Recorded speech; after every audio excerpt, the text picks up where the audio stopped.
Pemirsa, kami hadirkan informasi pembuka untuk Anda tentunya dari pertandingan yang berlangsung sore ini di mana Australia berhasil mengalahkan Indonesia dalam pertandingan ronde ketiga grup C kualifikasi Piala Dunia 2026 dengan skor 5-1. Di babak pertama Indonesia harus mengakui keunggulan dari Australia dengan skor 3-0.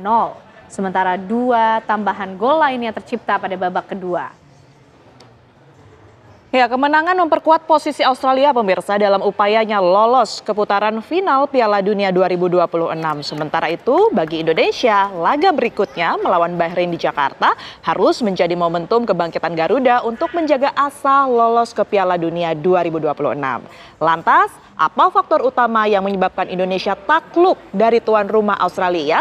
Sektor mana saja yang menjadi pekerjaan rumah bagi Patrick Kluivert dan bagaimana peluang kedua tim dalam persaingan ketat merebut tiket ke Piala Dunia 2026?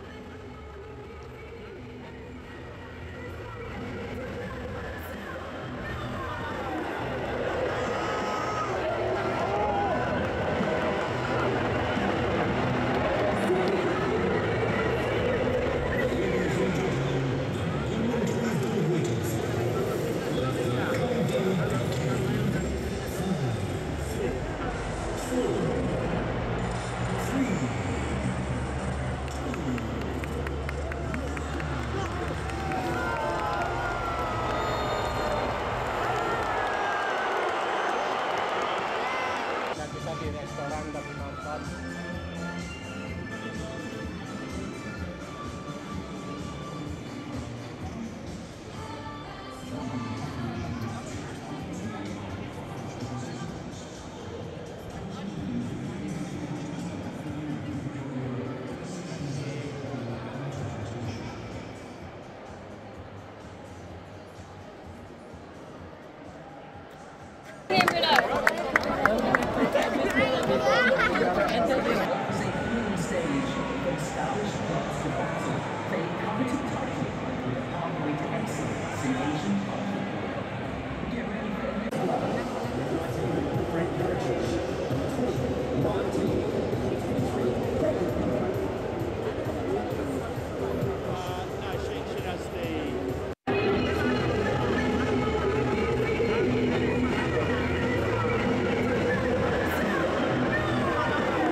Ya pemirsa, kita sudah ikuti bersama tadi ya bagaimana kemudian perjuangan timnas Indonesia melawan tim Australia dalam putaran ketiga kualifikasi Piala Dunia 2026 grup C zona Asia. Meskipun mungkin hasilnya ini kurang memuaskan di mana timnas Indonesia harus menelan kekalahan dari Australia dengan skor 5-1. Nah, malam hari ini kita akan membahasnya tentunya bersama dengan para narasumber yang sudah hadir malam hari ini di Apa Kabar Indonesia Malam. Ada Bung Nigara tentunya sudah hadir bersama kita. Bung Nigara, apa kabar? Alhamdulillah. Alhamdulillah. Tetap bersyukur dengan apa yang sudah terjadi, ya, Bang Nigara? Meskipun speechless ya, tetapi apapun juga harus kita terima bahwa ini sesuatu yang nggak bisa kita hindarkan gitu. Betul. Ya. Dan tetap peluang tetap ada. Tetap meskipun tetap menjadi runner up agak berat sekarang. Oke, tapi dibahas lebih lengkapnya nanti Bung Nigara, karena ada juga Bung Peri Sandria, mantan pemain timnas yang sudah bergabung bersama kita. Bung Peri, selamat malam. Sehat selalu. Sehat selalu, Amin. Bung Peri. Harus tetap semangat. Harus siap. Tapi Bung Nigara, mungkin apa yang bisa kita pelajari dan evaluasi dari pertandingan yang kita saksikan sore hari ini? Ini barangkali orang bisa menganggap ini sebuah alasan ya, tetapi ini fakta gitu.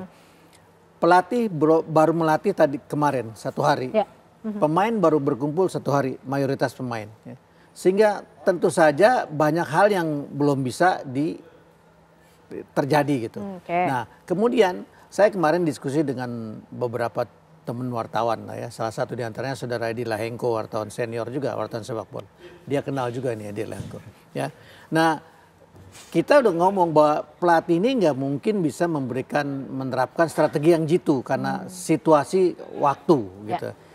Tetapi saya masih yakin karena ini pemainnya rata-rata pemain Belanda, tipologi mainnya sama gitu. Jadi ini cuma bukan alasan, ini fakta yang ada gitu.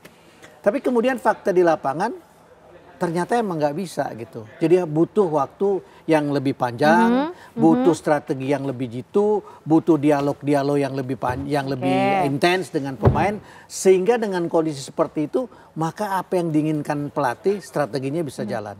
Dan ini tadi saya melihat betul-betul seperti diskusi kemarin sore kami gitu dengan Bung Sadek segala. Ini improvisasi pemain aja karena pelatih belum bisa menerapkan sesuatu.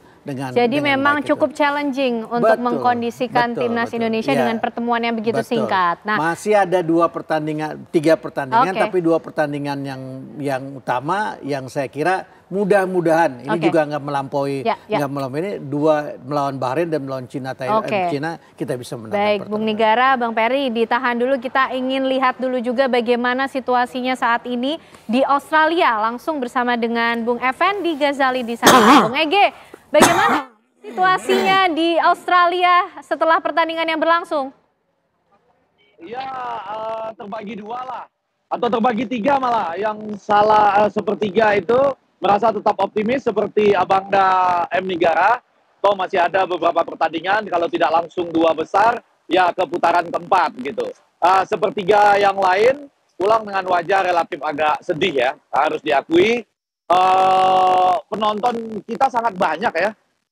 Kalau nggak 8.000 bisa 9.000 ya. Jadi artinya dari jatah tiket, kemudian beli di mana-mana, akhirnya hampir setengah stadion ini diisi oleh penonton Indonesia. Jadi jelas sedih ketika hasilnya 5-1. Nah yang ketiga, ya ini juga menjadi catatan penting. Setiap kali kita menyerang mereka tepuk tangan, senang sekali, semangat, ada keinginan ofensif. Tapi kemudian dengan hasil 5-1 itu, terutama nanti biar Bung Peri Sandria dan senior saya Nigara yang menjelaskan, kita tidak tahu itu tadi yang dipakai apakah 4-4-2, 3-5-2 atau jadi 4-3-3 gitu ya. Nah karena terlihat sekali pertahanan kita begitu lemah, bahkan 2 kali tendangan sudut ya, Lewis Miller dengan Jackson Irvin itu dianggap begitu mudah. Terpaksa saya tambahkan 1 kalimat lagi, tadi sudah mulai ada yang teriak di sini, Sintayong, Sintayong, tapi itu romantisme sajalah. Kita tetap tentu harus menatap ke depan. Demikian. Oke, baik Bung Ege, tapi tentunya pasca pertandingan yang terjadi, meskipun harus menelan kekalahan, semangat merah putih tetap membara di sana dong, Bung Ege? Saya katakan tadi sepanjang pertandingan, karena kita masih punya semangat untuk ofensif ya. Jadi cukup banyak loh nanti Abangda Nigara dan Peri Sandria, ofensif kita itu lumayan.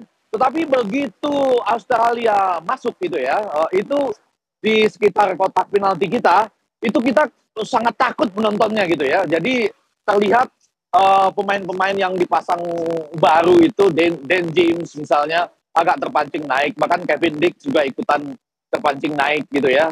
Misilger juga demikian. Mungkin karena ingin ofensif. Saya beberapa kali di TV One menyatakan saya lama di Belanda, di Nijmegen juga, itu kalau ada kesempatan kita memang suka sekali mengambil upaya untuk menyerang.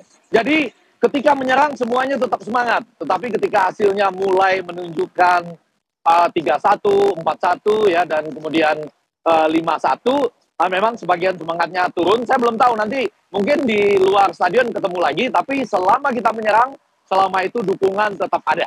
Oke. Bung Nigara mungkin ada yang mau disampaikan nggak ke Bang Ege di sana? Ya saya kira Ege ini luar biasa ya, luar dalam. Karena saya kenal Ege ini lama sekali, dari zaman beliau masih mahasiswa di UI ya. Jadi kami sama-sama ke Piala Dunia tahun Italia 90. Jadi beliau ini totalitas ke dunia olahraga luar biasa. Jadi bukan cuma sepak bola, dia untuk seluruh olahraga luar biasa. Jadi beliau ini juga boleh dipikir-pikir nih oleh Bang Peri, mungkin apa yang ingin tahu nih di Australia, mungkin dari Bang Ege, apa yang ingin disampaikan Bang Peri? Bang Ege, untuk pertandingan tadi bagaimana suasana di locker room? Enggak tahu dia. Nah, saya nggak sempat ke locker room dan berusaha menghindari itu. Menurut Bung Mahfudin, menurut Bung Mahfudin Nigara, senior dan tutor saya itu, kita nggak boleh masuk-masuk ke hotel atlet pun kalau bisa jangan.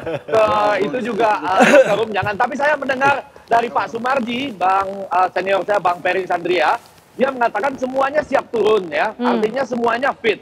Barangkali apa yang disampaikan tadi benar. Kita belum pernah main bersama. Penerbangan cukup jauh. Terakhir itu tentu saja main di liga masing-masing. Ada yang main bagus, ada yang main melelahkan. Dan sekali lagi, 10 menit pertama menentukan. Kita tadi ada sebuah heading ya, sundulan dari Jai Idris yang dengan gemilang diselamatkan Matt Ryan. Menit ke-8 ketika Sturridge dijatuhkan oleh pemain belakang Australia, Kevin Dick yang dipilih untuk mengambil. Waktu itu saya pikir back ya, harus mungkin saya membayangkan, saya bukan Patrick Kluivert, dia lebih tahu, saya membayangkan mungkin Marcelino atau mungkin Tom Haye. Tapi kemudian arahnya benar yang kena tiang gawang. Nah, sesudah itu balik. Ya, Boyle yang malah dapat penalti ketika Nathan Chuaon menjatuhkan Lewis Miller ya di menit ke-18. Oke, Bung Ege tadi sudah disapa Bung Nigara, Bung Peri bergabung juga nih bersama kita pecinta sepak bola yang lainnya, ada Bung Hensat. Ada yang mau disampaikan nggak, Bang Ege? Ya, Bung Hensat tentu selama ini hampir sama dengan saya, you will never walk alone. Nah, sekarang juga itu harus dipakai. Bangsa Indonesia harus tetap mengatakan kepada Patrick Kluivert, juga Coach Sintayong, tentu masukannya tetap dibutuhkan. Seluruh pemain nasional kita dan Coach Patrick Kluivert masih ada waktu berbenah ya, menghadapi Bahrain. Sekali lagi, kejelasan di belakang itu sangat perlu. Kalau ofensifnya sih sudah menarik. Nah, kembali sampai saat ini kami masih bersama Anda, you will never walk alone, artinya manfaatkan waktu ini, kembalikan harapan ini kita. Mungkin ya, Liverpool atau Manchester nih. Iya, dua-duanya Bang Nigara, artinya bangsa Indonesia masih bersama timnasnya. Pasti kita masih bisa lah untuk melangkah. Ya, mungkin nanti ke putaran keempat kalau misalnya ada hambatan-hambatan. Ya, putaran keempat, peringkat ketiga aja dah. Ya. Peringkat ketiga lalu maju di 1-2. Ya, mudah-mudahan harapan kita semua. Oke. Bang Hensat, gimana nih? Tadi sempat disampaikan Bung Ege romantisme soal kenangan masa lalu bersama STY, tapi kemudian hari ini kita harus melihat bagaimana hasil olahan dari Patrick Kluivert.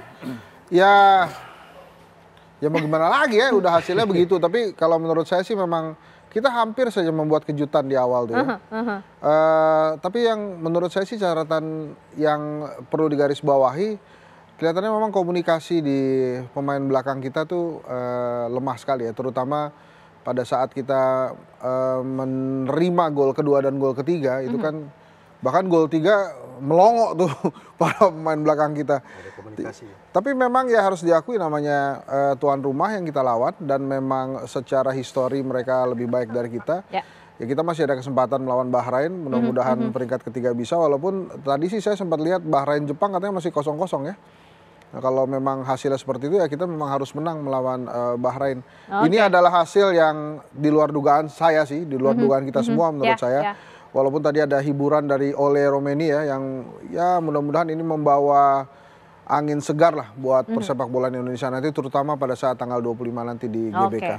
Oke, baik, kita juga pengen tahu nih bagaimana nanti ulasan dari Bang Peri untuk melihat kira-kira tadi kalau ditanya Bang Ege, formasinya kalau kita baca pakai yang mana sih sebenarnya? Tapi ditahan dulu Bang Peri, dijawabnya nanti usai jeda. Karena kita juga akan menghadirkan laporan langsung dari Australia bersama rekan kami di sana, ada Jasmine Rahmadi. Sesaat lagi kami kembali untuk Anda.